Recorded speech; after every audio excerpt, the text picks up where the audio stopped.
You've been left with nothing, thousands of miles from home, no money and no belongings. This kind of situation would make most people feel hopeless and angry about their bad luck. But for Zeno of Cyprus, it ended up being the starting point for his whole career and the thing he's best known for. Zeno used to be a wealthy merchant, but he lost everything when his ship sank off the coast of Athens around 300 years before Christ was born. He didn't have much to do, so he went into a bookstore and started reading about Socrates. He became interested in what Socrates thought, and he decided to go look for and learn from the city's most respected philosophers. As Zeno started teaching his own students, he came up with a way of thinking called Stoicism. This philosophy is all about being good, being understanding, and controlling yourself. It's inspired many famous thinkers and leaders over the years. The name Stoicism comes from a public meeting place called the Stoa Poikile, where Zeno and his students would get together and talk about what they believed. Today, we often use the word Stoic to describe someone who stays calm in tough situations and avoids getting too emotional. However, this doesn't fully capture the original meaning of Stoicism.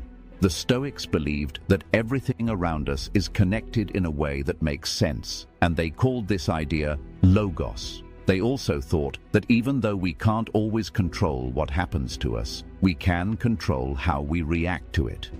Instead of imagining a perfect world, the Stoic tries to deal with things as they are and works on being a better person by following 4 important values.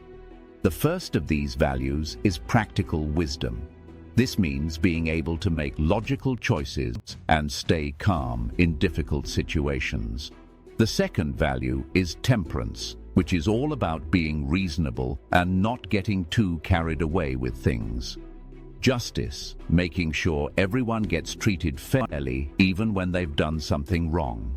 And courage, not just in big situations, but every day facing challenges with honesty and integrity. As Seneca, one of the most famous Roman Stoics, said, "Sometimes even living is a brave thing to do."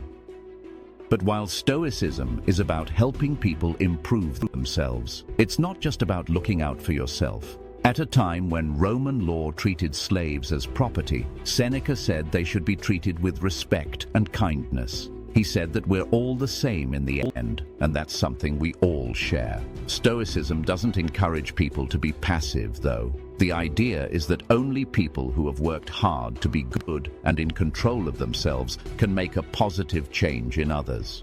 One of the most famous Stoic writers was also one of Rome's greatest emperors. During his 19-year rule, Stoicism gave Marcus Aurelius the strength to lead the empire through 2 big wars and deal with the loss of many of his children. Centuries later, Marcus's writings helped and supported Nelson Mandela during his 27 years in prison, where he fought for racial equality in South Africa. After he was released and things turned in his favor, Mandela emphasized peace and forgiveness, believing that even though the past couldn't be changed, his people could talk about the past and work towards a better future. The idea of Stoicism was around in Greece and Rome for many centuries. Even though it's not a formal school of thought anymore, it still affects people today. Some Christian thinkers, like Thomas Aquinas, liked and used the idea of focusing on good qualities. There are also similar ideas between Stoic calmness and Buddhist ideas about being free from problems. One important Stoic thinker was Epictetus. He said that suffering comes not from what happens to us, but from how we think about it. This idea has had a big impact on modern psychology and self-help. For instance, rational emotive behavioral therapy is about changing the negative thoughts people have about their lives. There's also Viktor Frankl's logotherapy. Logotherapy is based on Frankl's own experiences as a prisoner in a concentration camp.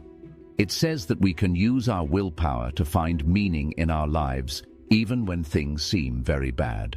Thank you.